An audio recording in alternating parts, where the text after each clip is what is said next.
Alice. So yeah, hi everyone. I'm Henry, and thank you so much for taking the time to join the session today. It's my second session with Digital Boost now. I did one back in the summer of last year for LinkedIn. This is the first one today for Instagram. So a bit of background about me. I've been with BT for coming up to 5 years now, working their social media team as one of their social media managers. And alongside that, I've got a few other sort of side hustles that I also work in social media and events. The part-time events and social media role being based at the Shangri-La Hotel in the Shard. We've got a Channel 4 TV show coming soon over the next few weeks as well, so keep your eyes peeled for that. And then alongside that, I help sort of professional and personal contacts with their social media profiles. During COVID, I helped my local parish council back home in Bedfordshire with their social media. And over time, I've just sort of taken on a few extra side hustles, like I say, helping people with their social media accounts, creating content, growing their communities, and so on. So really looking forward to hosting this session for you today. The slides will take probably just over half the amount of time to go through. We'll save all the questions until the end if that's all right. So feel free to either speak up at the end or pop them in the chat. And then anything else you need throughout, please just put a message in the chat function. So I'm just going to turn my camera off while I'm presenting just because of the tech issues we've already had today. I don't want to cause any more. So I'll be back on screen at the very end. So to get started, and this is the agenda, and this is what we'll be covering today. We'll start off with a bit of an overview about Instagram, followed by a strategy for your Instagram profile, whether that be for your personal or business page. Then we'll move on to some content ideas, types of content, scheduling tools, a bit of best practice to finish on. And then, like I say, we'll cover all of the questions at the end for you. So if you could move on to the next slide for me, Alice. Thank you. So since it came about over 10 years ago, Instagram has been a very powerful marketing tool for businesses looking to expand their presence and product visibility. It's got huge potential for small business owners looking to boost their marketing efforts.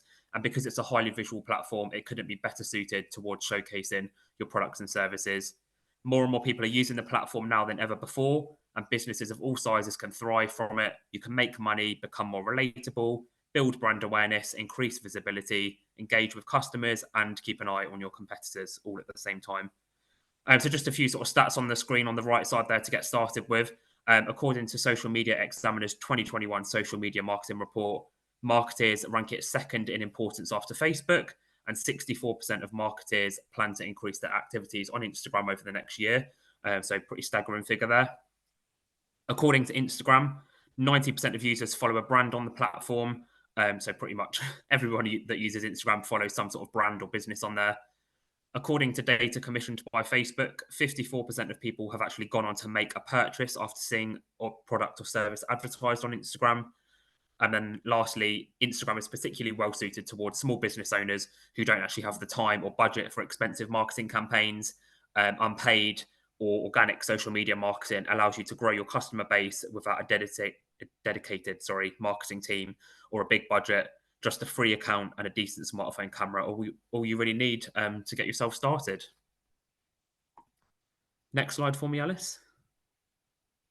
So starting off with the strategy, I always like to sort of start off with this when I speak to people about Instagram, because everything else that I'm going to speak to you about later on today could be pretty much pointless unless you know what your strategy is, what you're planning to use Instagram for, and who you're planning to talk to. I've just seen a question about the slides. Don't worry, these will all be shared around after today's call. So if you miss anything, you'll get a copy of them after. So whether you're completely new to Instagram and preparing to share your first post, or you may already be quite well established and you're looking to boost your presence on the platform, it's important to start with clear goals in mind to guide the type of content you should post about.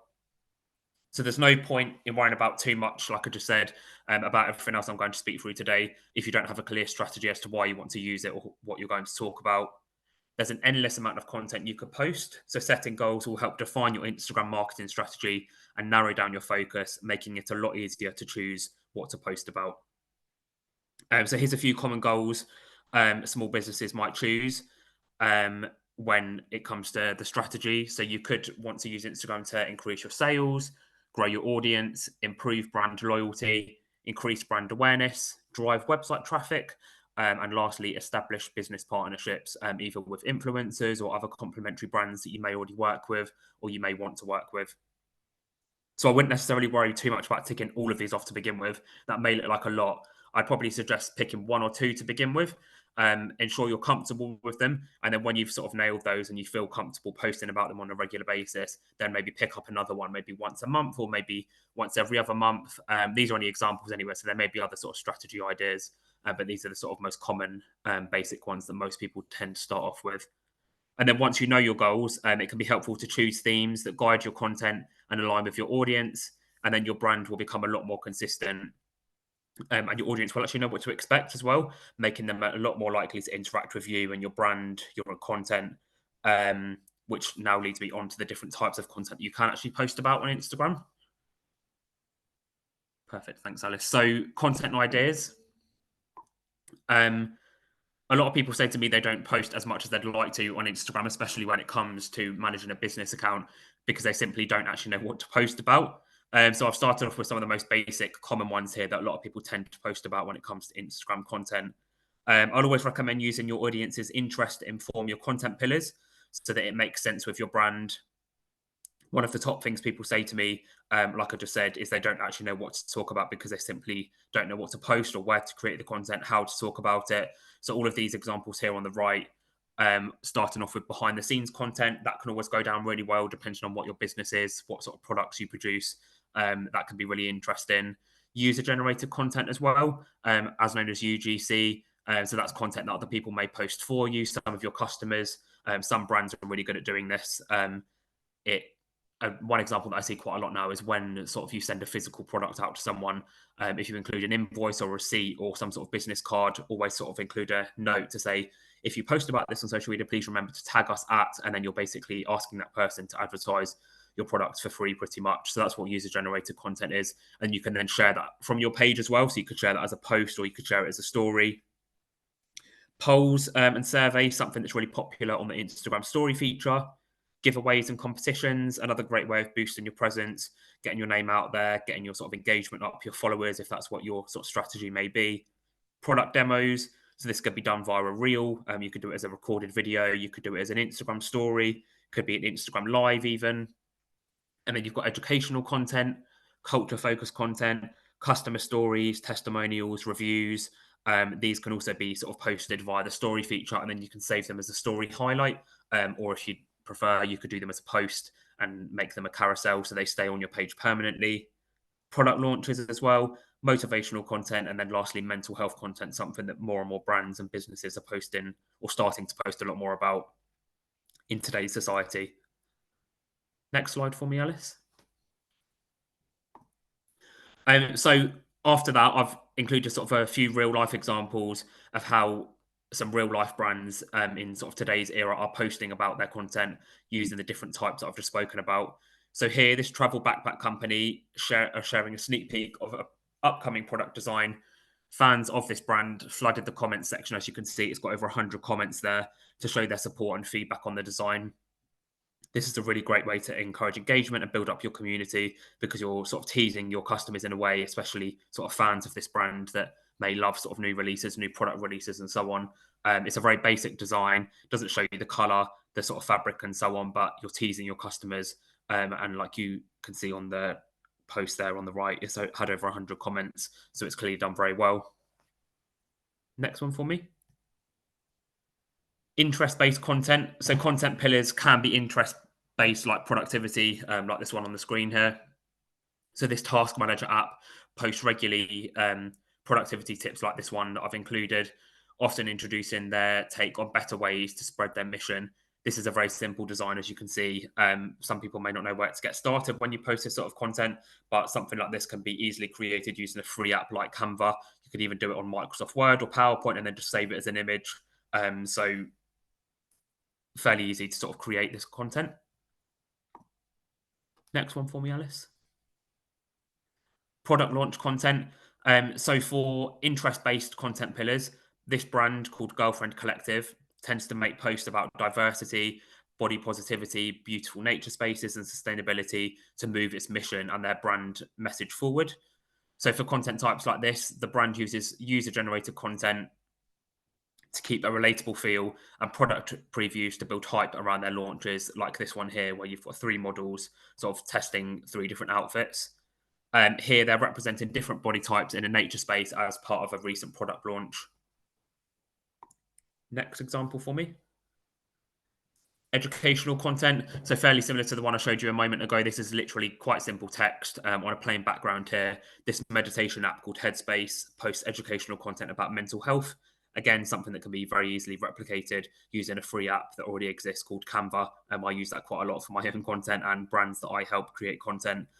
So content like this is so easy to duplicate. And then we've got one more example to show you. Self-care content. Which is Hair Story. This brand, it's a hair care brand. They regularly use polls in their Instagram stories. The story feature, like I said, is a feature that lasts 24 hours. And it can help start conversations around self care. It's a really interactive type of content, which can then help you shape future products and services depending on what the answers are. So each of these stories are completely different. You've got the voting options, you've got polls, and then the very last one is you can type your own answer in as well. So very different from one another, but it's a really interactive type of content. And like I say, depending on what you post this content for, you could use the results and the answers to sort of help shape future content. Next slide for me, Alice. So moving on to the content types now. There's four sort of main types of content you can post on Instagram. So if we start with the sort of top one, hopefully you know by this point what your goals are and what the themes are that you want to post about. But it probably makes sense to speak now about the different types of content available on Instagram. They come in four different forms, like I said, which are regular posts, stories, Instagram lives, and Instagram reels. The most popular ways to post on Instagram remain the regular posts and Instagram stories, but here's a breakdown of each one. So, like I said, you've got the post to begin with, which is evergreen content, and that will always stay on your page or your profile unless you delete or archive the post. These will display in your followers' Instagram feeds as well. So, when they scroll down their homepage, they will see these types of posts pop up. You've got stories, so these can be up to 60 seconds long now, and they vanish after 24 hours. However, if you want to, you can make a collection about a particular product or campaign. You can save them as a highlight on your page, and then they'll stay there forever. So there is the option of keeping them on your profile longer than 24 hours if you want to. And stories can lend themselves to more casual and in the moment content that can be sort of short, snappy, interactive, like the previous one that I just showed you for the hair care company. You've got lives as well. So Instagram lives appear in the same section as where your followers' stories are along the top, but they're recorded in real time. So people can actually see as and when people join and read the comments as they come in as well and answer them on the live if they so want to. And then lastly, you've got reels. So content that Instagram or the algorithm on Instagram, sorry, is really favoring at the moment. It's short form content that can be up to 90 seconds long, very similar to TikTok, in that you can edit together multiple clips and add music, graphic, and special sound effects to create a really sort of visual, eye-catching video.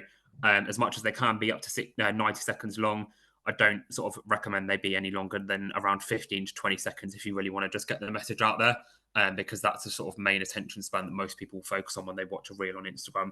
Not many people will sit there and watch a 90-second reel in one go unless it's really interested and it's something they're really passionate about.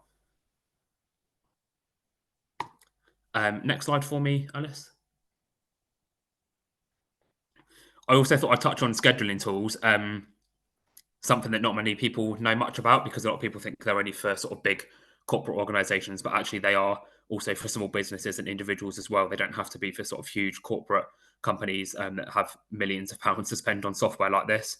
So since I've been working in social media, which has been quite a few years now, I've always used scheduling tools because they've got so many advantages, especially when you're managing multiple accounts and creating lots of content. It just makes your day-to-day job so much easier, especially, like I say, when you are managing multiple accounts across different platforms, such as TikTok, Instagram, Facebook, and so on. And they've got so many different advantages as well. So a scheduling tool like one of these above here, I've listed a few different examples, Sprout Social being one that we use at BT. I often use Canva for sort of personal content and friends and family content I help create. I've used Hootsuite in previous roles as well, also Social Pilot, but these are the sort of top brands that most people tend to use. They can sort of help organize your upcoming content by detailing what and when you want to post it. And having a scheduling tool in place can save you the last minute stress of deciding what to post right before you're due to. It can just help you become a lot more organized. I know so many people that sort of tell themselves they need to post on Tuesday, Thursday, and Saturday, and then it will get to the day and they're like, oh, what do I post? And then they'll post something at the very last minute and it won't do very well. And that's probably because they've not thought it through. They've not wrote the caption properly. They've not thought about hashtags, anything like that. And the sort of other main benefits of a scheduling tool can help keep you organized and on track. It allows you to brainstorm because it displays more often than not in a calendar format, a bit like an Outlook calendar. It maintains consistency. It keeps your audience engaged. It's crucial for staying in the know, especially when you want to sort of stay in the know with what your customers are saying, what your competitors are doing, and so on. It executes your strategy. And then lastly, it keeps track of your performance as well. So Sprout Social, like I said, which we use at BT, we can also use it to track all of our performance. So every month we run various different reports across all of our platforms, comparing them against some of our key competitors. We can see how many followers we've gained in that month, how well our engagement did, comments, likes, shares, you name it. We can pretty much run any sort of report on Sprout Social for all of our social accounts at BT. And then I believe best practice, the next one is the last slide for us to finish on today before we hit the questions. Slightly longer this one because I've got quite a few bits to speak with you about, but I thought it'd be quite a nice one to end on because there's so much best practice I could speak all day about when it comes to Instagram. But I've sort of wanted to cover the main ones here that most people tend to ask me about, or things that I've seen come up in a lot of sessions like this that I've joined myself. So now that I've hopefully given you enough content ideas to help you create your own content after today for your business page or your personal page and so on, I've decided to end on some common best practice in order for you to be successful when it comes to using Instagram. So with the first one being setting up your profile in the right way, such as adding a clear profile image and a short, snappy bio telling people who you are, what you're about, maybe what sort of experience you've got, what the product is you're trying to sell, what your business service may offer, and then any relevant website links along with your contact information as well. So I think contact information is quite a big one that a lot of people are reluctant to add. As much as people can direct message you on Instagram, it's also just as important to add a contact number if you've got one, an email address, whether that be a sort of customer support email address, because it just helps people get in contact with you a lot easier if they do need to. Second point, be relatable, not salesy. Remember that not every post you add on Instagram needs to be some sort of advert because it will just put people off and your engagement will go down. It needs to be content that people want to look at and engage with as much as you may be trying to sell your sort of product or service to them. That might be your product or it might be more general content. One example being a dentist, for example, posting about proper brushing techniques rather than trying to sell the sort of toothbrush or toothpaste they're trying to sell. They could also message it or get the word across in a slightly different way so it doesn't come across as salesy. Next one, engaging with your followers. So doing well on Instagram is more than just posting pretty photos. Engaging with people who are taking the time to interact with your content is just as important as you posting your own content. So remember to follow your own followers back, whether they be sort of competitors, friends, family, colleagues. Like and comment on their content. Keep the conversation going by replying to comments as well. People take the time to comment on your post for a reason, so it's always just as good to reply back to that, especially if it's a question or someone inquiring about something that you may be selling. You'll start to build relationships this way and encourage them to keep engaging with you. Next one, which is also just as important as what I've spoken about already, because I know so many people that have done this and it just never works as much as it looks good on your profile. Growing your audience organically and don't buy your followers. It can be so tempting to do this. The amount of people that I see have probably just over 2,000 followers one day. The next week, they've got over 10K because they think that brands will reach out to them if they've got that 10K figure. It can be really tempting to do this and boost your metrics, but it's just not going to do anything for your business growth. Paid for followers aren't going to interact with you because they are essentially fake followers or spam accounts. Instead, why don't you draw in new audiences with high quality content and encourage your existing customers and followers to follow you on Instagram and check out your content by including your handle in other places to advertise it, which could be leaflets, it could be business cards if you still give those out. It could be a QR code on a business card that people can literally scan on their phone and it take them straight to your Instagram profile. So you don't even need to include words. It could just be a QR code that people can easily scan from their mobile device. You could also include it within a footer of an invoice or quote, and then also email signatures as well, which is another big one. More and more people are starting to do now. At the end of your email signature, it could just be a one-line sentence saying, check me out on Instagram, and then it could be a hyperlink to your Instagram page another great way of advertising that exists and also encouraging people to follow you. Hashtags. So using hashtags is another great way to both increase your engagement and grow your community, as well as your reach. They help people find content they're interested in, and adding them into your post captions and copy to get your post in front of more people, which will essentially hopefully grow your following.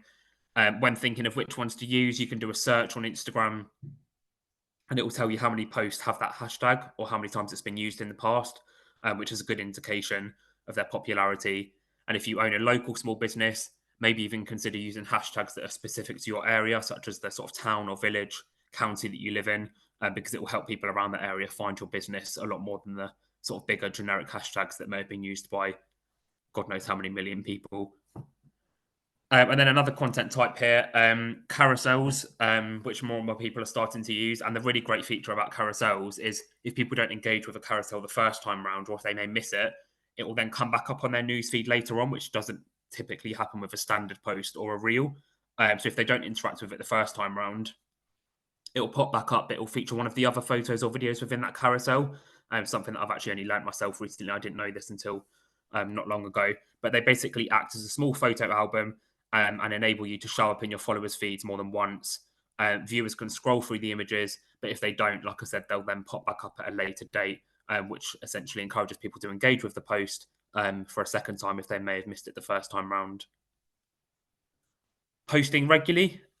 So consistency and publishing frequently can help your audience learn when to expect new content from you and get them in the habit of interacting with your content. The more they interact with you and your content, the more the Instagram algorithm will reward you by putting your content at the top of other people's feeds instead of it not turning up at all or it being a lot further down the news feed. And I'd probably say that once a week is enough to get you started, especially if you are new to Instagram. Don't sort of be too harsh on yourself and think, right, I need to post Monday, Wednesday, Friday, Sunday for the sake of it, just to get the content out there, because it will just get lost within people's news feeds. People won't interact with it. And the last thing you want is for you to sort of be bombarding people with your content sort of too early on, because it will just pick people off and they'll simply unfollow you. And then last but not least, after all of this, measuring success is or can be very useful to make sure that your marketing efforts are paying off. It will take time to build your following. So your follower count and engagement rate, comments, likes, shares, and so on may be low to start, but don't let this put you off.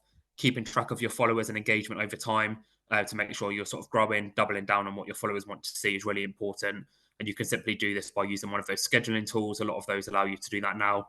You could go sort of back to basics and use an Excel spreadsheet, track it on a month by month basis, and see how much your followers have grown, how many comments you had that month, how many posts you put out. All of these little things really can make a difference, and it can then encourage you to look back over time and see how well you've done. And that, I believe, is the end of the slides. I appreciate that was quite a lot of information to take in there, but I've seen a fair few questions popping up, so feel free to ask away now. It looks like we've got an awful lot in here, Alice. We definitely do. So we can start working through them. Now, guys, if you popped your question in the chat, we will try and get to it, but we're going to go through the Q&A first. So if you want to add it into the Q&A so we can get to it, go for it. I will do my best to go back through the chat and get to them. But so Kerry's kind of kicked us off there asking, how do we get followers? That is the $1 million question, isn't it, Henry? What do you reckon? So yeah, hopefully I've covered that within the slides today. Like we said, I'll email them all round so you can take a read of them in your own time. But I think it will take time, especially if your brand's new and not many people know much about it. But the followers will start to grow. Like I say, if you are creating regular content, you are remembering to engage with your current following, and the content you're producing is good quality that people can resonate with and that they find useful. Over time, people will start to share your content with other people. They may DM it to others. They'll then be encouraged to check out your page and hopefully follow it if they find it interesting. But don't sort of give up hope too early on. The followers will gradually increase, like I say, if people are interested in your product or service or your business. So yeah, that's it for that one. That's a good one. And I think Sandy's question was just shortly after that. I think we've covered that as well. Kerry's also asked if we can do a little bit of an explainer on hashtags. And I know hashtags are something a lot of us struggle with. So could you kind of give us a bit of a, I know you touched on it a little bit, but a beginner's kind of crash course in hashtags, why we should use them, how they can help? I know you touched on it a little bit, but we can just go back over it. Yeah, of course. So I think the main reason people use hashtags is to sort of get your post to, or encourage your post to go further and let it reach more people. A lot of people tend to sort of save hashtags to the very end of a post and literally do a paragraph at the very end with all sorts of hashtags. But instead of doing that, why don't you sort of build them into your actual post caption or your post copy? Because it makes it easier for people to read. And instead of saving the hashtags for sort of one big paragraph at the end, you can actually build them into the copy to make it a bit more sort of visually appealing as well. When it comes to sort of picking relevant hashtags, pick them that are relevant to your brand, maybe the area that you live in, the industry that your business is within. I'm more than happy to have a chat with whoever asked that question because I know they can be sort of quite hard to come up with if you don't know much about hashtags, but it's quite a basic one. And try new ones depending on what the post is about. Don't feel like you need to use the same hashtags for every post that your page is sort of posting because it will only end up reaching the same people every time. Try and mix them up as much as you can as well. Yeah, that's great advice. And actually, in a second, I will pop a link in the chat to our mentoring because, as Henry just mentioned, we have amazing mentors like Henry who can go through those type of questions and take a real deep dive into you and your business and give you personalized Instagram support. So I will pop that in the chat in just a second. Rebecca's asked an interesting question. Rebecca has asked, is the only way to schedule a post via an external app, Henry? No, so I believe you can now. I've never done it myself yet, but a couple of weeks ago when I went to post something on my own Instagram, I saw that you can actually schedule it directly through Instagram now, and you can do the same through LinkedIn as well for anyone that uses LinkedIn. So you can now schedule a post to go out later on the same day or another date. So yeah, one to check out. It can now be done within the app. I don't know why Instagram have waited this long to do it, but yeah, it's available through the app now as long as you've got your sort of latest version of it. Yeah, perfect. Christine, you've got a couple of questions, so I will try and touch on as many as possible. The first one, which is probably one that a lot of people are going to have, is it okay to post the same thing on Instagram as you do on Facebook and vice versa? Because I know you can use the business suite to do that. Is there any downsides? What do you reckon? I don't think there is. If you've got just as much of a following on both platforms, then there's no harm in doing that. Sometimes you may have to alter the copy slightly or the caption, as some people call it, to sort of be relevant for both audiences, depending on how much of a following you've got on each platform. But I think the same sort of graphic or the asset that you're posting, whether that be a photo or a video, as long as it sort of as long as it works on that platform, like a reel or whatever. I wouldn't probably recommend posting a reel on LinkedIn because it doesn't work for that. But reels now work on both Facebook and Instagram. And like I say, if you need to adapt the copy slightly, then feel free to do that because it may resonate with your Facebook audience more than it does your Instagram audience, and vice versa. Perfect. I'm going to combine two of Christine's questions. So Christine's asked, A, is there an analytics tool for Instagram? And B, do you have an idea of average cost for a scheduling tool? And actually, I would add to that, do you know of any free scheduling tools? So most of the examples I just showed you, if we start with the last question, offer free sort of demos, and a lot of them you can do the sort of more basic things with, like scheduling content for free. It's the more sort of technical add-ons that will cost you more. And then for the other points, analytics, you can do most of that through Instagram now and the Meta Business Suite, especially if you've got the same sort of linked Instagram and Facebook profile. You can do it all through the Meta Business Suite. A lot of the scheduling tools also allow you to do that now as well. So, like I said at BT, we use Sprout Social. We can do all of our reporting and analytics performance directly through Sprout Social for all of our apps, as long as they're linked, which is free. We don't pay for that. And that's just something that's easily accessible through Sprout. But like I say, if you'd rather keep it all within the same platform, Instagram does allow you to do that as well. And then what was the second question, Alice? Okay. The average, no, we did say the average cost in the analytics. Yeah, the average cost of the Average schedule. cost. Yeah, I couldn't answer that, I'm afraid, because it completely depends on how many people you want to reach, what the post is about, how much of a following you've got. You can easily work it out. There's a calculator on Instagram. If you have a personal Instagram account, you can just go to boost that post. And then you can work out how many days you want the ad to spend, how many people roughly you want the post to be seen by, and then the price will just go up depending on both of those things, how many days you want the ad to run, and how many people roughly you want it to hit. but there's not really any sort of average cost. You'd need to have a look yourself. Susie has asked, how important is it for your Instagram posts to follow a format / demonstrate your brand? E.g., kind of how important is having the same colors, alternating text and photos and things like that. So I think that's more kind of like a branding question there. I think with branding, it comes down to what your brand is about to begin with, how sort of visually appealing you want your profile to look when people first go onto your page. I always encourage people to mix the content up and try not to stick to the same content or same format for every post, or the same design, for example, just because people will get bored of it. It's always good to try new things when it comes to social media and take risks. This is what I'm always telling people: you don't know if something's going to work unless you try it.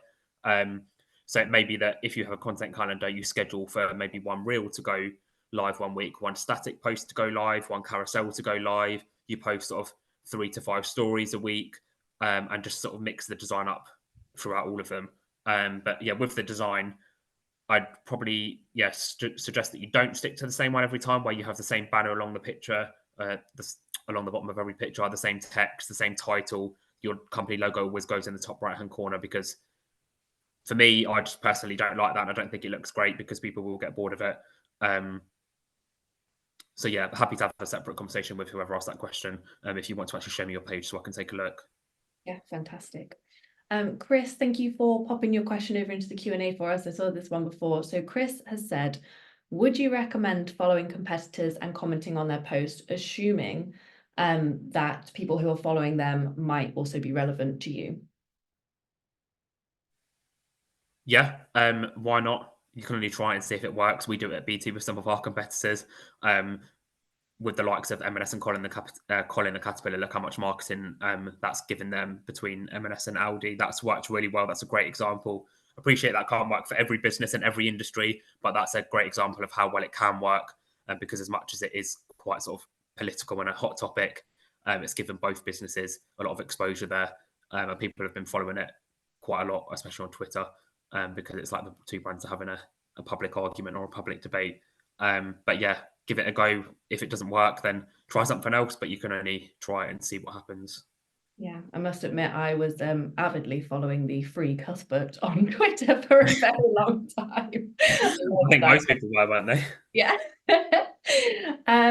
Alistair has asked, how often would you suggest posting on Instagram? And would you say posting quality posts is more important than how often you post? I know you've touched on this a little bit, but always good to revisit. Yeah, absolutely. Always quality over quantity. Don't be sort of too hard or too strict on yourself saying you need to post 3 to 5 times a week to begin with, just because that's what you've been told by someone else. Don't feel like you also need to post just for the sake of it. If you've not posted for a few days, then don't feel like you need to post because you've not posted. It's always better to sort of wait until you've actually got a sort of clear message or story to tell someone, because the likelihood is it will get much better engagement that way. When it comes to sort of how often, I'd say, well, like I said in the slides, once a week to begin with, if you're not that confident on Instagram and you've not got too much of a strategy in place just yet. Always start off sort of quite slowly, and then gradually over time, if you get that content calendar in place and you know what you can talk about, you can plan ahead, maybe for sort of events or milestones that may come up. It gives you a reason to post then. Yeah, perfect. All I can see is anonymous attendee, but we'll call you that. They've asked, is it better to have an Instagram and a Facebook page that is separate to your personal account? So I guess that's a question about, is it worth setting up accounts for your business separate to a personal one, or can you do everything under a personal account? What do you think? I think that comes down to what the business is about more than anything, because I don't know what this business is or what industry it sits within. But it's personal preference, I think, really. It depends if you're comfortable to share both your personal life and your business life from the same account. If it works, then great, stick with it. If it doesn't, or if you'd rather separate them so that you can sort of have those separate profiles, then why not do it? But it depends on what the business is, really. Yeah, definitely. And that's another good example of book a one-to-one, come and have that personalized support, and then you can kind of hash it out and decide which way is better for you guys. And I am going to pop the link. I'm just desperately trying to get through all these questions at the same time. Now, Nina and Chris have asked a similar question, so I'll link those. They have both asked if you could give a beginner's guide explanation to what a carousel is, if you've not seen one before. Yeah, so a carousel, it's literally like a mini slideshow in a way. Um, you can upload a maximum of 10 photos or videos within the same post. And then it literally lets you swipe through the post as if it's like a mini photo album. And like I said, I didn't know this until not long ago, but if people miss that post the first time round, if they don't see it or they choose not to engage with it, it could then pop back up later in the day or the following day, featuring one of the other photos or videos in that carousel, which will encourage people to engage with it a second time round. So it's a great type of content.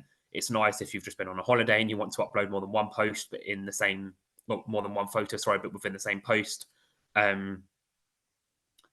need to use them more, to be honest, because I don't use them enough. But yeah, that's it in a nutshell, really. Hopefully that explains it for you. But I'm sure if you were to go on your Instagram profile now, you'll see at least one carousel come up within the first few posts.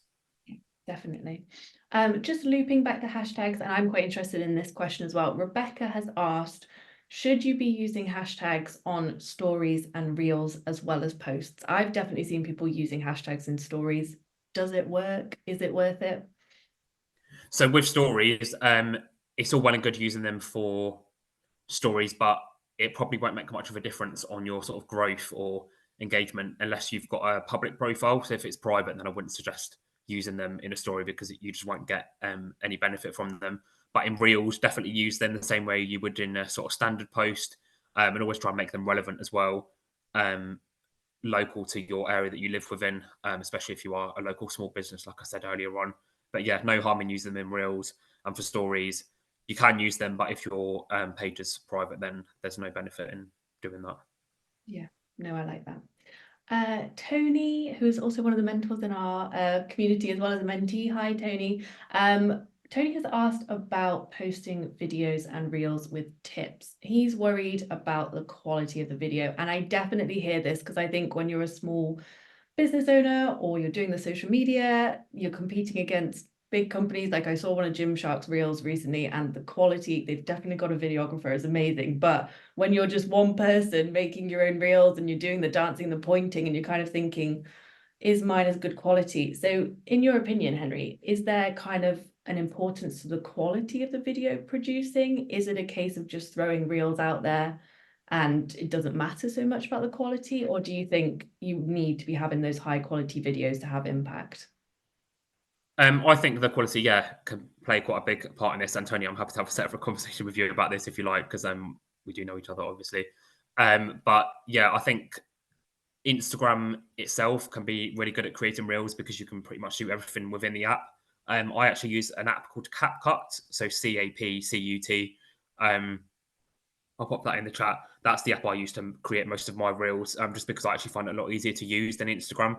And it has most of the same sort of features. There's ready-made templates on there as well for you to use. It just makes the whole process a lot quicker and a lot more streamlined than doing everything through Instagram. But yeah, I think the design can play quite a big part in your sort of brand appearance if that's something you are quite passionate about. But like I said, Tony, I'm happy to have a separate call with you about that if you do want to go through it in more detail. Yeah, that would be amazing. And I will definitely be checking that out because Instagram is not user friendly sometimes when you're trying to edit a reel. It is the worst. But we do love the platform. It is my favorite platform. Jodie's asked a really interesting question, and Jodie has asked, what are the most important stats to pay attention to when measuring success? So I think engagement rate, if you have got a business page, I don't think you can track engagement rate from a personal profile because it doesn't allow you to do that. But I think engagement rate is probably one of the biggest. Impressions as well, clicks, depending on what the post is about, and if you've got a clickable link within that post. Comments and likes, you can pay attention to those, but to be honest, I wouldn't worry too much about them to begin with because I know a lot of people do worry quite a lot about the likes and comments when it comes to Instagram. I think impressions is the main one because that tells you how many people have seen the post, followed by clicks, and then engagement rate as well. But you can only see that engagement rate from a business page. Yeah, no, that sounds really good. Chris has said, what is the benefit of Instagram over Facebook? Is there any benefit to having two? There seems to be a lot of duplication. What do you think, Henry? You can certainly do a lot more on Facebook than you can Instagram because you've got the whole groups feature on Facebook, which a lot of people do find very useful. I wouldn't really say there's any benefit over using one over the other. because they are very different. Instagram is obviously a lot more visual. You can't write your sort of typical status or word only post on Instagram unless you were to do that via a sort of photo post. But I think, yeah, they both have their advantages and disadvantages.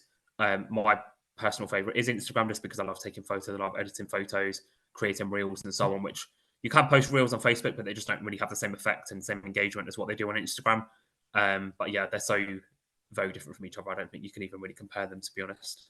Yeah, no, I agree. Different audiences as well, I find. I find Instagram is a bit like TikTok, a slightly younger audience, and Facebook seems to be a slightly older audience. That's just my experience. But yeah, definitely slightly You different have all audience. those reminders come up from when you used to be at school. You have all your old school friends on there. Yeah, Sometimes it can be quite exactly. embarrassing, but it's more entertaining, I think, sometimes Facebook, isn't it, than Instagram. Yeah, exactly. I want to touch on Lorna and Casilda. I believe I pronounced that probably butchered that, but we gave it a go. Sorry for butchering your name. They both asked about ads. So let's have a little chat about Instagram ads. Would you recommend using paid ads to increase the visibility as a small business? I think if you feel like the time is right and your business is already quite well established and you feel like your page may have become a bit sort of stale and the followers aren't coming up, the engagement rate sort of stayed the same for a certain number of time, definitely give an ad a go if you've got the budget to do so. You could start off with a very little budget and sort of hit a small target audience to begin with within a certain area of the country or even world if you want to, and then measure its success more than anything. I wouldn't encourage spending too much money on an ad to begin with if you've never done one before, only because I know people that have spent quite a lot of money on them and it's not had any effect whatsoever. And then they've sort of looked back and thought, why the hell did I spend hundreds of pounds on the ad when it's not made any difference? And it all sort of ties into your strategy as well. So work out what your strategy is, what you're actually wanting to use Instagram for, what you want that end result to be. Do you want it to bring you more leads? Do you want more people to visit your website? Do you want more people to sign up to your product or service or your new email newsletter? It entirely depends what the message is and what you're actually wanting to spend the money on the ad for. Um, that is a whole nother ball game though, which I don't have too much experience in at the moment because I only look after the organic social media for BT. The whole paid for side of things is very different. But more than happy to put you in touch with someone that does have a lot more experience in that area if you'd like to explore it further. Yeah, absolutely. That's a great point. And actually, I will try and put on a masterclass on paid ads on Facebook and Instagram if that is of interest to you guys. Because yeah, like Henry says, it is definitely a different ball game to organic. Max, you've asked about the recording. Great question. If you're in our community, you'll be emailed a copy of the recording and it'll be on your dashboard. If you're joining us through Eventbrite, I will be sending you a separate email with the recording and with the slides. So please don't worry. Either way, everybody is getting a copy of the recording. Jennifer's asked a question which I have seen asked in other sessions. I'm always interested. Henry, do you think third-party scheduling tools can impact reach? Does the algorithm penalize you for using a scheduler? Not as far as I'm aware. I've actually asked the question myself to Sprout Social before, and some other colleagues that have worked with other scheduling software providers. That's not the sort of reason we use them. And I'd like to think that these software companies wouldn't want you to use them if it does impact your reach because that's not what they're set up for. So I wouldn't let that put you off. I don't know too much, but I don't think they would, and I'd be very surprised if they were because they cost a lot of money and yeah. A lot of the questions now we've kind of touched on. Charlotte, you've asked how to add the option of a shop button to your profile. Anything like that, or anyone asking about specific things? I can see someone's asked about how to launch a book there. Anything very specific about you, your account, anything like that? Please, please, please book a one-to-one. It is so much easier for us to sit down with you one-to-one. We can share your screen, you can show us your phone, we can literally talk you through step by step. This is how to get the shop functionality. Here's a plan for how we think you could do the book launch. You can brainstorm ideas about the book launch that this person's mentioned. So please, please, please book a session with us because we really want to help you and we want to give you personalized support. We can definitely do more general stuff here, but let's try and get you some personal support as well. Kerry, you've said, can you go through UGC again? I think you said you could put a link to share. I'm not sure what that stands for. I don't know if you know that one, Henry. UGC, user generated content. I spoke Ah, about there that right at we the start. go. This is why you're the expert. But yeah, user generated content, just in a real quick nutshell, I'm just conscious that we've not got long left and there's still quite a few questions to answer. It's basically where your sort of customers or your colleagues or whoever will post the content for you. So your target audience are posting the content, which you can then either repost or reshare, um, repost on your story, for example. So it's content that's basically being generated by other people for free to advertise your product or service, which you can then interact with and do what you like with in a way. Um, it's a great sort of tool, and for some of the bigger brands, like you said earlier, Gymshark, Alice, their UGC is great because people, if they buy a new sort of product from them, the likelihood is it will go straight on their Instagram story. That's basically free advertising them for Gymshark. You influence as well, influencer work that influencers do, advertising products and services for other companies. That's typically classed as UGC as well, because they're sort of, as much as they're being paid for it or given the products for free, that is still classed as UGC. Brilliant. As you say, we are getting close, so I'm going to try and get through as many questions as possible. So Jessica, I want to come to your question because it's a really good one. So Jessica has said they've noticed that not as many people watch their Instagram stories. So when they post only one story a day, they'll get roughly 1,000 views. But if they post more than one story a day, they get 300 to 400 views. How can you get those numbers up? I've definitely noticed that as well. Your first story will get loads. The more you do, the lower the views go. Is there any way to bring that up? Not as far as I'm aware, to be honest, because it happens to me as well, and I don't really know if there's any way around that. It's the same as me. If I go quite a few days without posting anything on Instagram, and then I'll post a story, the likelihood is it will get quite a few hundred views, a lot more than what a story would if you were to post between sort of 5 to 10 stories a day. I think it's just how the algorithm works on Instagram, to be honest, and the amount of people that are posting stories.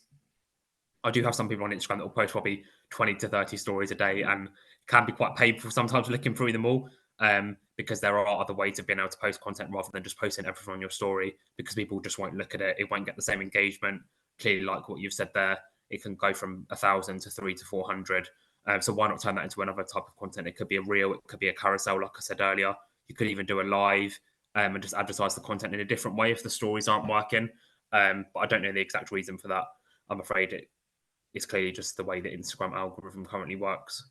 Yeah, definitely. And I think it's sometimes reassuring in sessions like this to know that like everybody is experiencing the same things. Like sometimes it's not a problem with your content. Sometimes it is just, it is the way it is, unfortunately. People's Mhm. attention spans aren't what they used to be. So you're definitely not alone, and keep Alex. 1,000 views on a story is fantastic.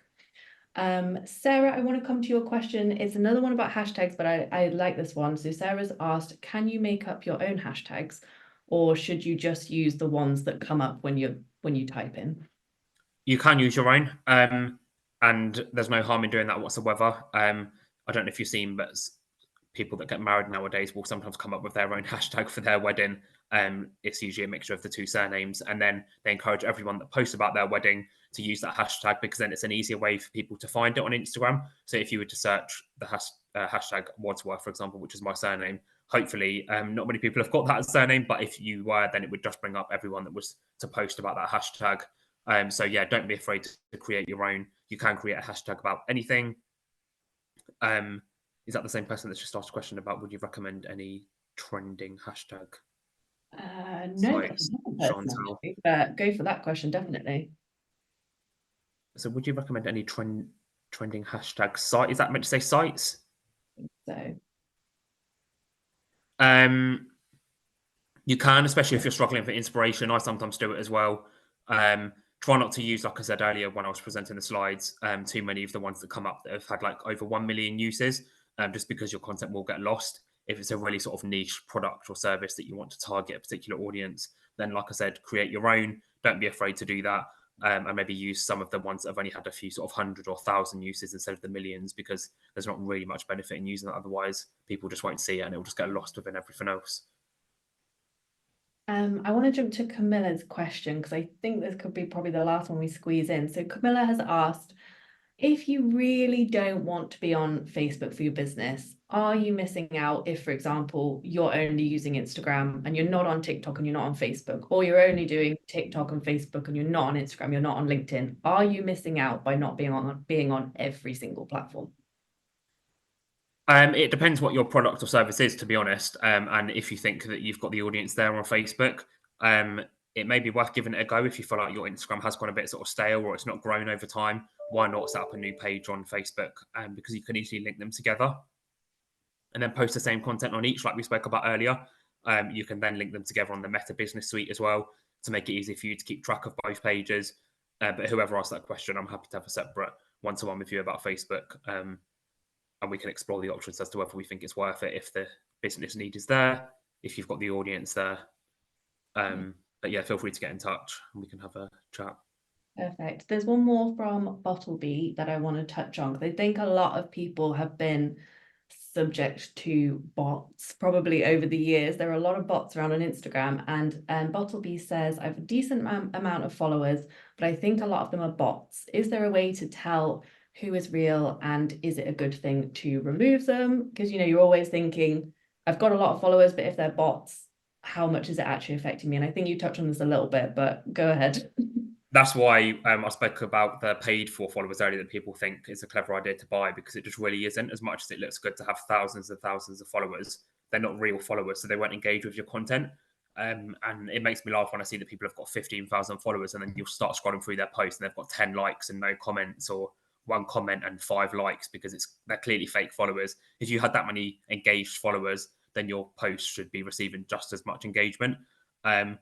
Why not take the time one day, if you want to go through some of your followers and their accounts that have got no sort of mutual followers, or they've got 50 followers but no posts, no profile image. The likelihood is that they're probably a fake account. They're probably not going to do your business any good. I've done that before with my account. I've had plenty of fake and spam accounts follow me in the past.